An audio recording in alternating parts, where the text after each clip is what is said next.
Lou Thesz faithfully defended his World Heavyweight Championship. Rogers Strut. Kowalski's got him right where he wants him. Dory Funk Jr. wanting that World Heavyweight Championship. 10 pounds of pure gold. Simon Felder's Dusty Rhodes has just become the World Heavyweight Wrestling Champion. Presenting the greatest organization in wrestling history. We always deliver on our promises at the National Wrestling Alliance. Yeah, was pretty hard, and look at what are you going to work now? Oh! Hey everybody, it's Durger time. Thank you for joining me for another episode of Billy Corgan's NWA, our TEW 2020 series. It's been going on forever. It's always changing a little bit, always doing something interesting. Right now we are ready for our next NWA Power right before Vicious Valentine, our next pay-per-view. I wanted the tournament set up because we've been trying to book the Crockett Cup tournament, but I'm still waiting on two damn signings. I thought I had them all in, but I did not.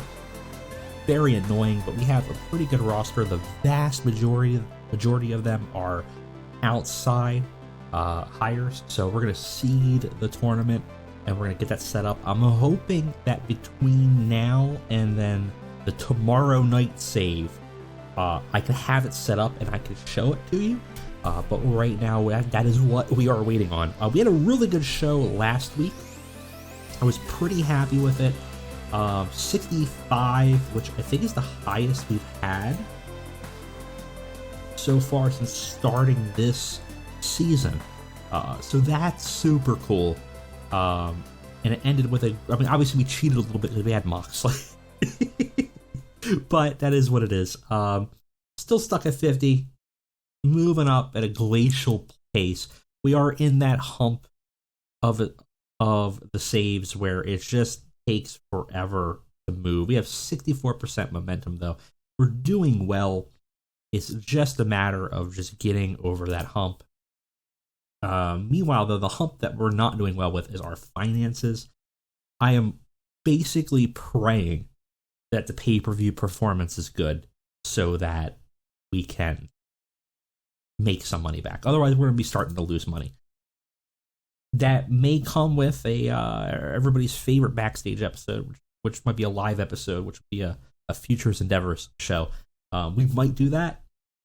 We have a lot of people on the roster right now, but granted, a lot of these are actually the tag teams that we've signed up for this tournament, right? We signed up, we have 16 teams, and 13 of them are outside hires. Maybe 12 of them are outside hires. So that's going to add a lot of people, but we still have a lot of glut in the roster that I think we can start to clean up and reshape and knock them out of them. Most of that might just be sending them down to Championship Wrestling from Hollywood, right? Or Championship Wrestling from Philadelphia. So that's definitely an option for us. I'm not that concerned, but it's getting a little concerning when we're getting into Tony Khan levels of roster members. It gets me a little nervous, especially being a small company. Granted, we have no downsides. The only person on a roster that basically gets a downside is Brian Pillman. And he doesn't really actually even get a downside. He gets a per month contract. Actually, don't even see him on here. Not sure why.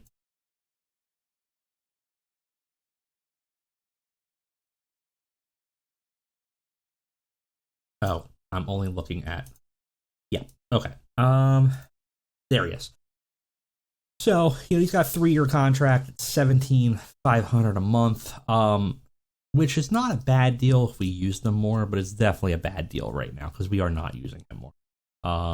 He's exclusive written. We have some exclusive written contracts, but not a lot, and that's something we might look at, locking some people down. Some people we can't, which is why, they're not in there. But we have a lot of handshake deals going on.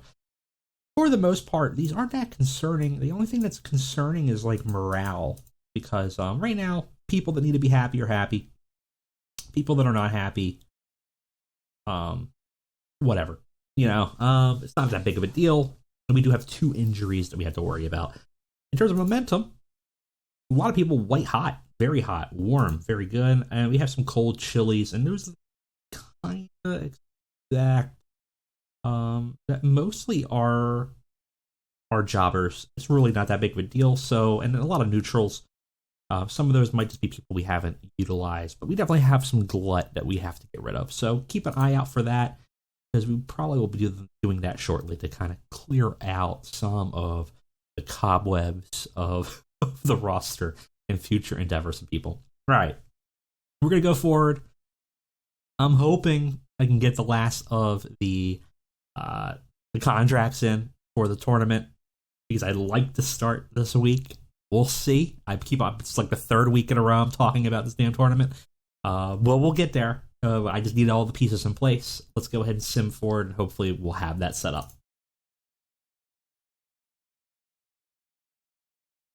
All right, guys, we are back, and thankfully, very happily, we have all our teams in for the Crockett Cup.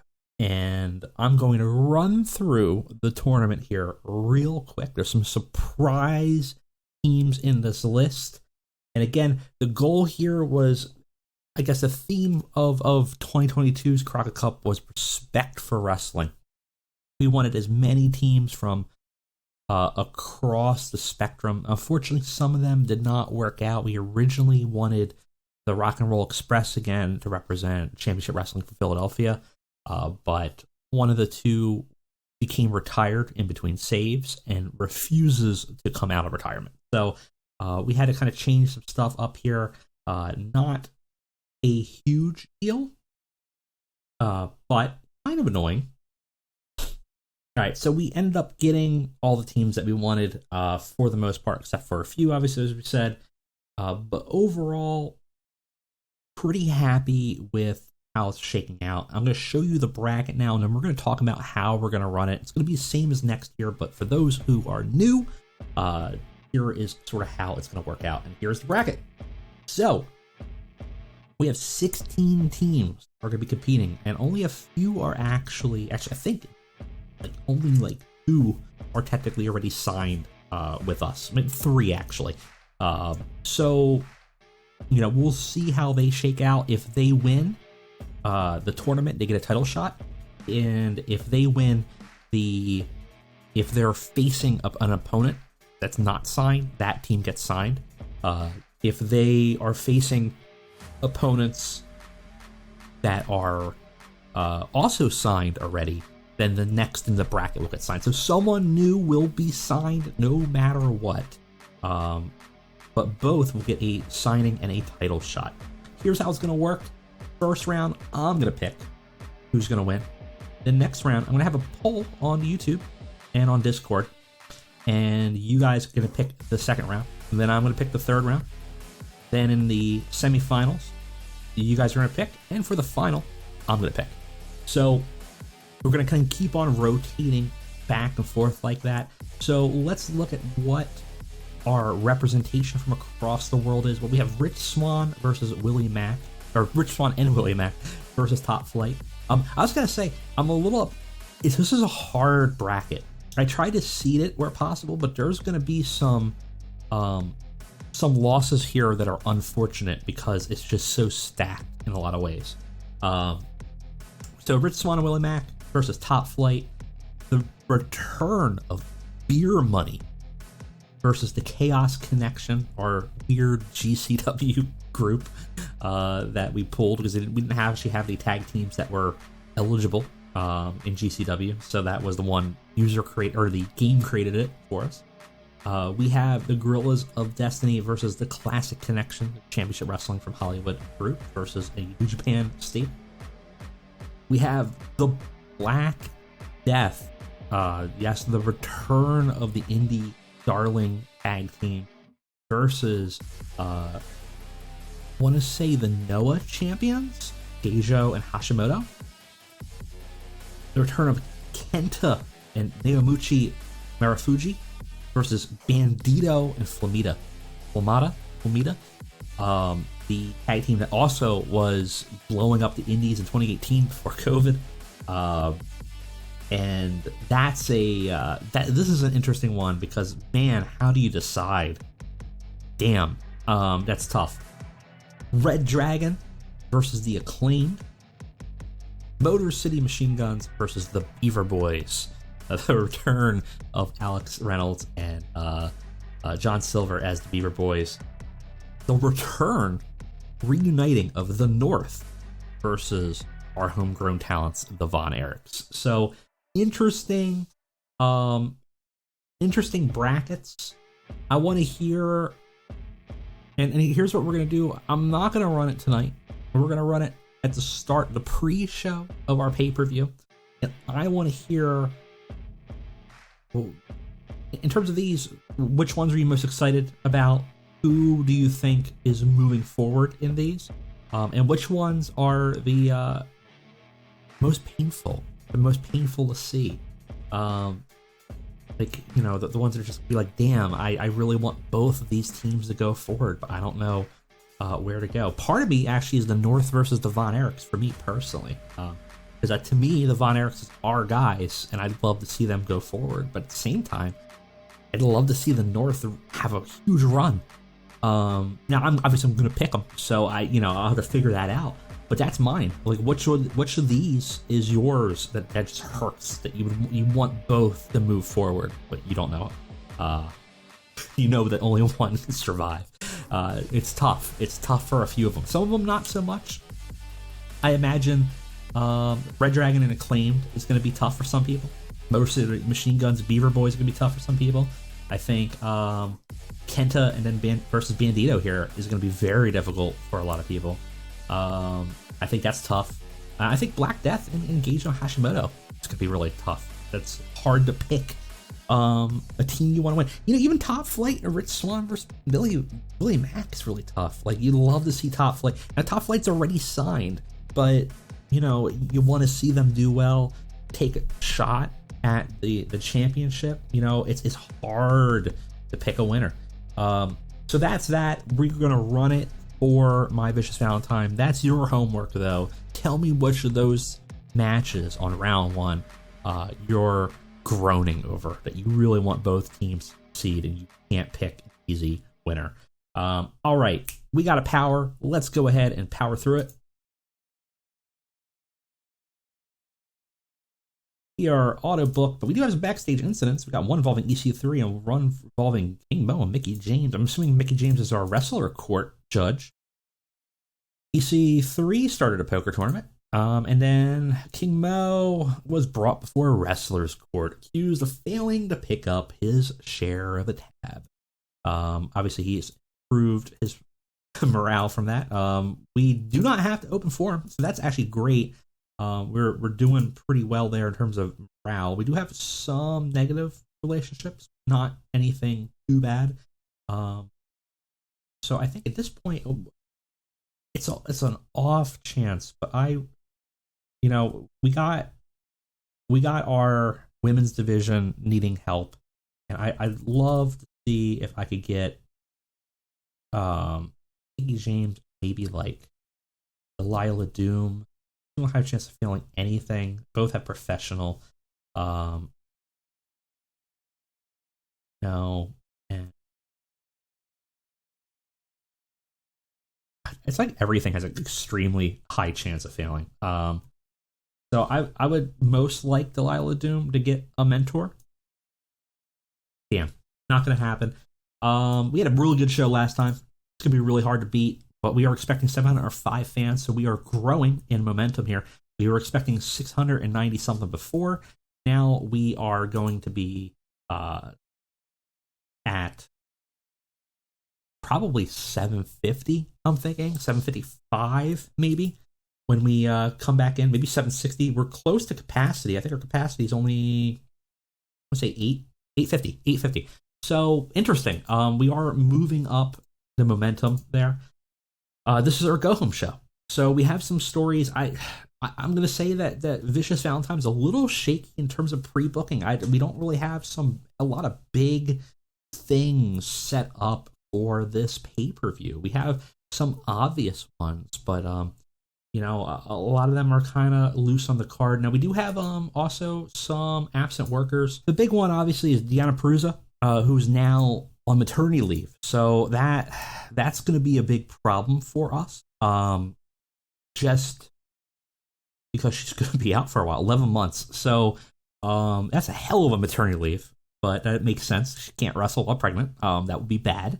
I can't imagine it's going to be good for a kid. So that's an area that maybe for our next live stream, haven't done in a while, maybe look for some other female competitors that can help replace her in the roster after we fire a bunch of people. All right, we got a show. It's our go home show. We got a few storylines we got to put up.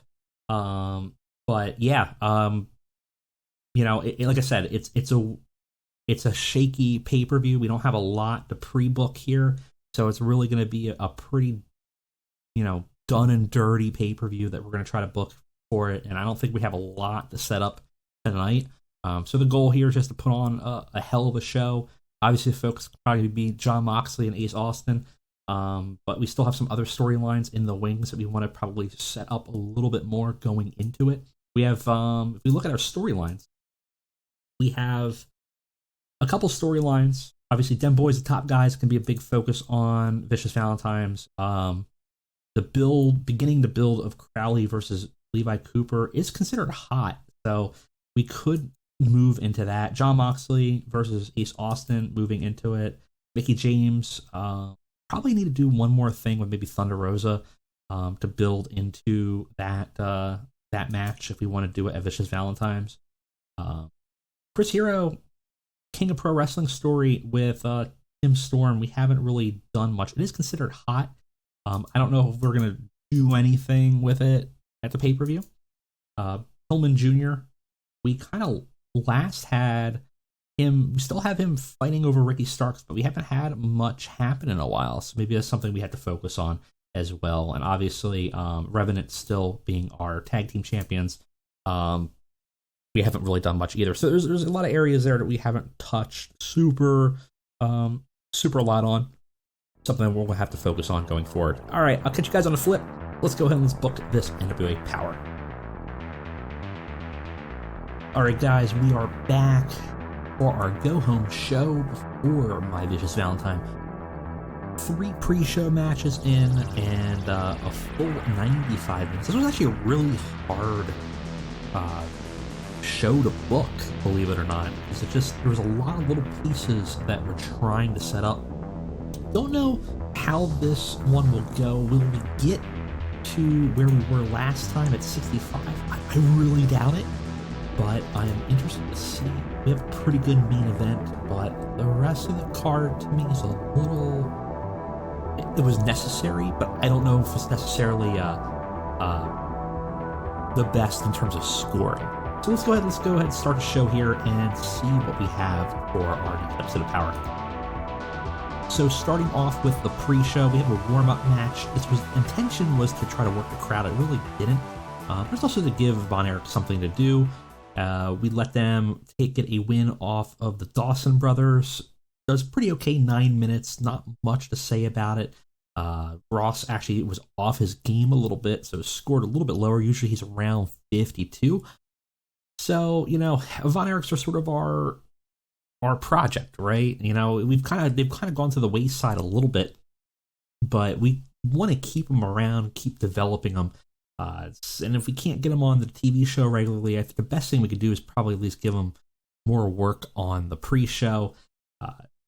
Ideally, if we had that contract that we originally wanted, we would have 2 TV shows, and they would be like the star of the second TV show. We kind of wanted that Circle Squared show at one point, and unfortunately, we couldn't get that contract deal. We're going to try in the future. I'm hoping after this pay-per-view we can look at it and see. But that one's definitely concerning to me because it just didn't really shake out the way we wanted it to. Also, another match with another pet project of ours, and attempting to just try some local workers out and see if anybody out there kind of filled in some interesting holes in our women's division. Is there any gaps in there that we could develop? And Maserati was in there. not a person I'm familiar with, so I decided to give her a shot, and she did about as well as Delilah Doom is. Delilah Doom's obviously our undercard projects. We're trying to keep her mostly on the pre-show, keep developing her, keep her partnered with more popular people, and build her up that way. Not going very well, though. And unfortunately, this match had terrible wrestling, non-existent crowd heat. Delilah Doom did defeat Maserati in 10 minutes, gave her the excellent adventure. Unfortunately, she seemed off her game, so didn't do that great there, but thankfully it's on the pre-show. We don't have to worry about it too much. And Pentagon, who's kind of fallen to the wayside recently, we don't really have a plan for Pentagon. And I really don't know what to do with Pentagon, to be honest. We have him there.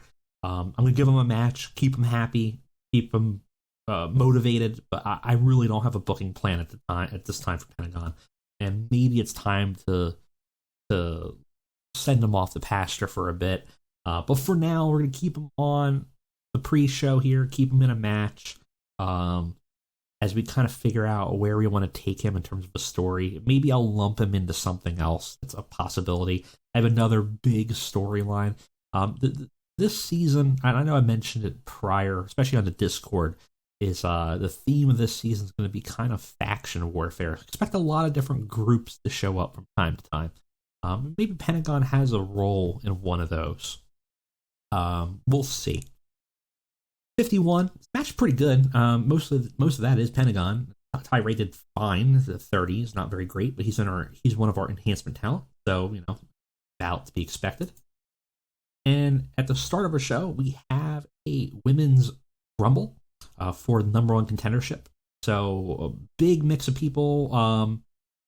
This match is actually really good. It's 57, which I did not expect. A wild mix of people in here. A couple familiar returning faces from either NWA past with Camille here, AQA in here, as well as most of our women's roster. It's not, that it is available. It's a weird match. It says that Thunder Rosa won the Rumble, but it's supposed to actually be a sports entertainment finish. But we'll get into why. Final four were Ramona Riot, Camille, and Sonia Baronato, and Ramona Riot being the final elimination. And Ramona Riot also got the most eliminations over the course of the match. Had a pretty good start, got the crowd hotter.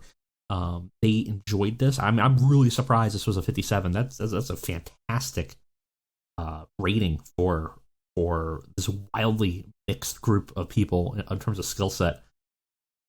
Afterwards, we get Mickey was supposed to be in this. Actually, might have been set for off screen. We kind of detail the messy finish here of what happens. There's Thunder Rosa and Ramona Riot going back and forth. The final two in the match. Real brutal back and forth between the two as they're trying to get each other over the top rope to eliminate one another. Obviously, Ramona Riot's had a big run. Thunder Rosa's has a big run, but there's no clear outline of who's the number one contender. And in this moment, both of them go over the rope at the same time, touch the ground at pretty much the same time, and the referees are unsure who actually won. Two refs holding up two different hands in confusion. It doesn't seem like anyone knows. Mickie James comes out during the chaos onto the mic. Doesn't like either of these two people. Makes it very easily known. And wants people to know that, they're clearly both eliminated. So since they eliminated each other, she should choose her own challenger for Vicious Valentine, but is cut off by a ref who is conferring with Backstage. He grabs the microphone and says, Backstage has decided that the only way to decide it will be in a triple threat match. Might be a ladder match. We're going to see if the pay-per-view will allow it. But at the very least, it will be a three-way. Mickie is super upset. I mean, it's kind of unfair, honestly, to have to fight two people to try to win. Your chances drastically go down if you're a champion and you're trying to compete in a triple threat. This got the crowd hotter. Did 52, did very well. And then we have set the stage for our pay-per-view, Thunder Rosa and Ramona Riot versus Mickie James in a triple threat, potentially a ladder match for the title. That should be pretty good. Backstage, we see Jon Moxley going to the parking lot and meeting up with Eddie Kingston, old-time friend. The two kind of have a reuniting moment and setting up that they are going to be in the main event tonight because Jon Moxley needs help. It is going to be triple threat, or sorry, it's not a triple threat match, a trios match between Smoking Aces. So Kingston and Homicide are going to be joining Jon Moxley for the match. This does very well. The two of them going back and forth and just really playing into the crowd. Gets us a 69, which is a great segment. Also a pretty good segment, too. Backstage, afterwards, we cut to another video backstage, this time in Ezekiel Crowley's locker room, dark and ominous, as we would expect. And he cuts a message for Levi Cooper, and he says, "Last week, I tried to make a statement. Colt Cabana.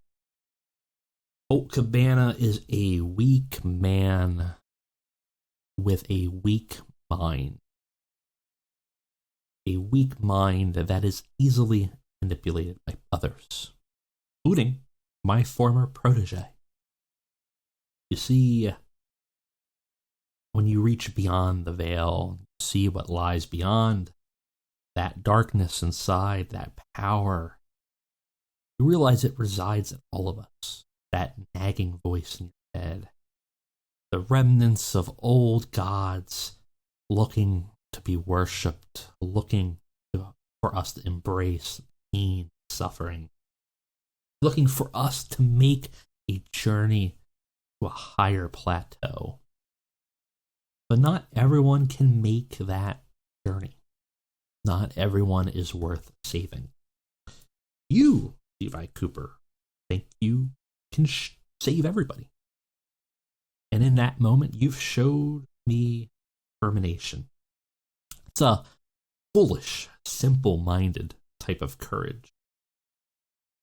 So, come meet me in the square if you dare. But be warned that you may witness a side of yourself you were not prepared for. I'm very curious to see if that blackness resides in you too.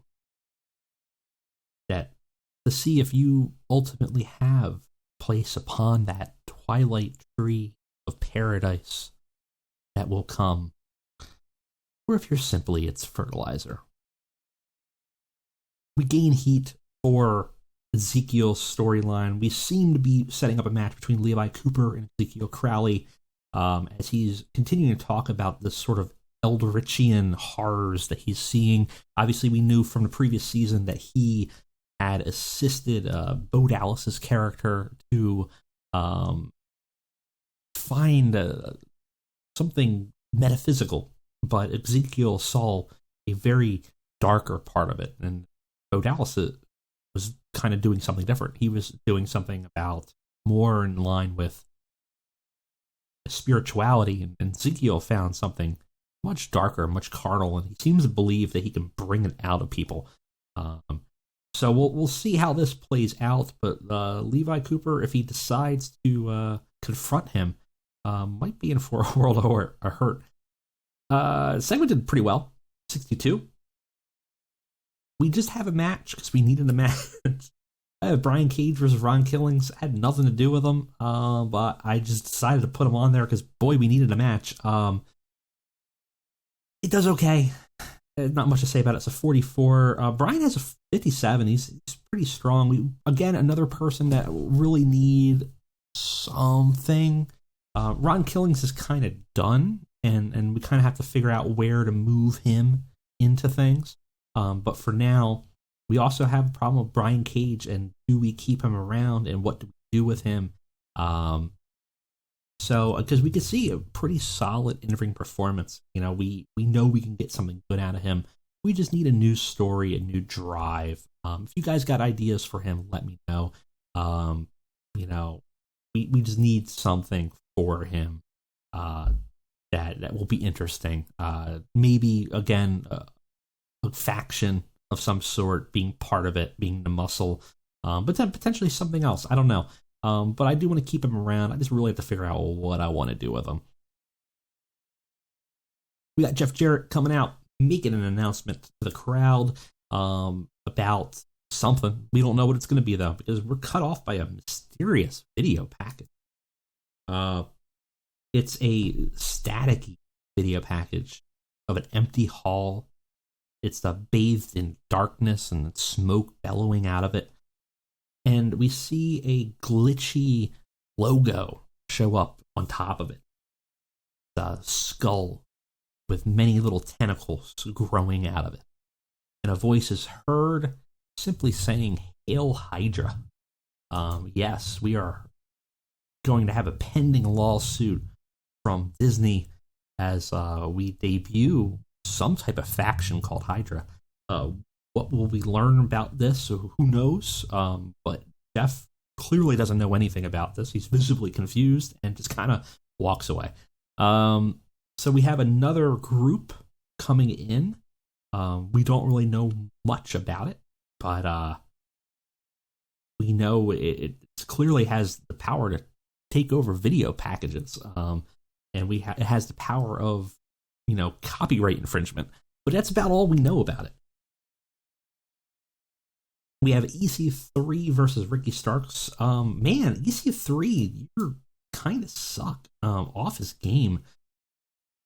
Jeff Jarrett's doing good work ringside, though, for Ricky Starks as his manager.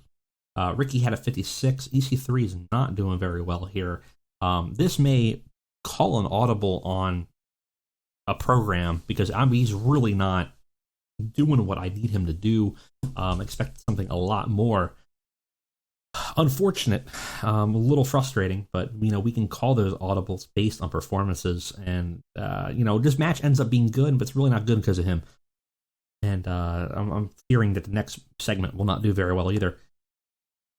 Better, did better, but a lot of storylines involving a lot of different people were advanced for some reason here.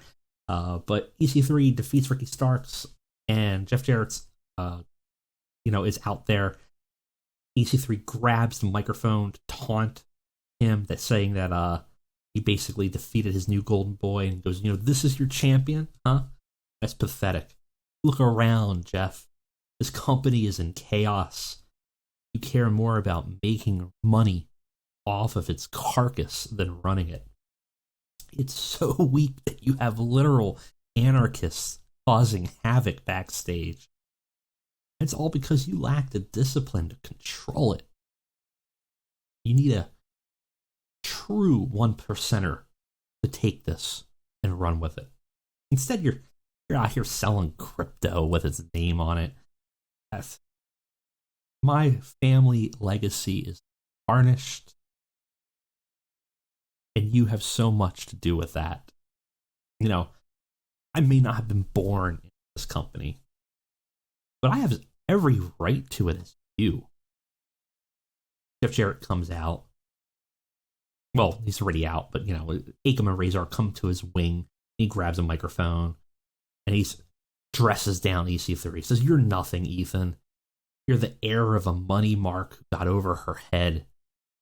My dad ran this company. He struggled to keep it afloat while it was at its lowest point. And where were you?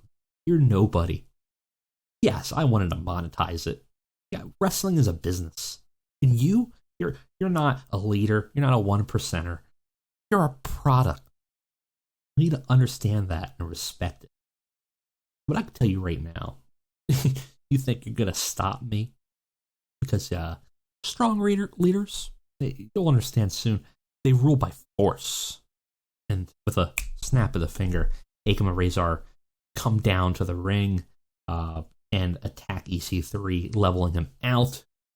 And Ricky Starks kind of licks his wounds and retreats over to Jeff Jarrett as Global Force Revolution, as a team, take down EC3, who basically are saying they're going to run this by force. They don't care. They'll monetize the hell out of it. EC3 is a nobody. Ricky Starks looked good. The segment actually deserved better commentary, which is interesting. So overall, this group did really well, but EC3's performance physically lacking. We have another segment where we have a interview at the interview booth. This does really poorly, and I'm kind of shocked because a lot of these guys had pretty good mic work, so I'm kind of shocked at it. It's just a very standard back and forth as the two teams are interviewed about their animosity towards each other. We know that it's going to go head to head. There's this whole thing about who's the best team. It's going to lead to a Texas tag death match. So we're going to have a bloody, brutal match at Vicious Valentine between the two teams. Unfortunately, this segment really doesn't do a great job hyping up. Does advance the storyline, though. We also have a promo of Johnny Power cutting a promo on Insanity here. Very typical stuff, just saying he won't back down from them. He's not afraid of them. Seemingly setting up a match between one of the members of Insanity versus him at Vicious Valentine. This is the 63. He's very good. I mean, it's not much noteworthy to say about it. It's a very generic promo, but it sets up a continuing of a very short feud. Presumably one of these guys. Maybe it's Eric Young, maybe it's Big Damo. We don't know who it's going to be, but someone's going to face Johnny Power for the next gen title at Vicious Valentine. And in our main event, does very good. 74, Smoking Aces versus John Moxley and the Outlaw Inc. Great heat, good heat, great wrestling, I should say. Moxley and Outlaw Inc. do defeat Smoking Aces. Poor Zicky Dice gets a Death Rider. He was the weak link here, 39. Tyus Breeze had a 51. Ace Austin had a 71. Homicide had a 44. Eddie had a 79. And Mox had an 83. Did very well here. Got the crowd buzzing. You like to see it. Can it save the show? I'm expecting we're going to get like a 57. 66, really not that bad. I mean, I guess in hindsight, should have looked at this and said we didn't do too bad. And that main event really gives you a lot, right? Gives you a lot on that rating. So overall, not too shabby. And that's it for Power. We're going into Vicious Valentine, and we have some pretty good matches. Like I said, it's not a very developed pay-per-view. It's a kind of another holding pattern one, but I think we have some interesting matchups and potentially, a major one with Ace Austin really having a challenge unlike anything he's had before. Can he do it? I don't know. But it's going to be difficult. And we potentially have a title change. John Moxley becoming the NWA champion is very possible here. But Ace Austin has been known to really pull some shenanigans to maintain his control. We will have to see what happens. So we got some mail here. Dax Harwood talking about Brian Cage needing to sell. Yeah, probably. Alex Sky. Broken forearm. I don't know why we have information. Somehow we have this on a short list. I don't know why. No, we don't. She's in the NWA Championship Wrestling for Philadelphia. Interesting. It's kind of a weird segment there to get some notes for. I'm dreading looking at this. Negative 159,000. Next episode's gonna be the big reveal here on whether we're actually gonna make money this month or whether we're gonna be in trouble. Our production costs are nearly double, which is part of the problem. Again, we really would like at some point, though, I mean, financially, I don't know if we can do it. I mean, we're dropping money fast here. I would like that secondary TV show, that Circle Squared at some point, but really don't think we're ever going to get a broadcaster that will be willing to run it. And that's a real shame because, we could run just a non-televised event and just try to get ticket sales, but I really don't think we're going to get much from that at all. It seems kind of foolhardy. Like I said, though, what I really would like would be get somebody, I mean, literally anybody who's willing to negotiate for a show. You know, YouTube even would be nice. I just want, you know, we're just too small. They don't want to add any more to their lineup. Well, that's an interesting difference than what we used to have. Makes me wonder if we can Anthem. No, feel a company your size really can't support 2 shows. So YouTube says, no, we're not interested in any more TV shows. They certainly have a lot. That probably needs to be fixed. That's pretty unrealistic. YouTube's basically unlimited supply, but you know, that is what it is. All right. We got Vicious Valentine. It's going to be an interesting show. It's going to be a weird one. But again, let me know on that tournament bracket. What's the tough one? What's the one that's really going to hurt you? That's the one I want to hear about. Thank you guys for joining me. I'll see you next time.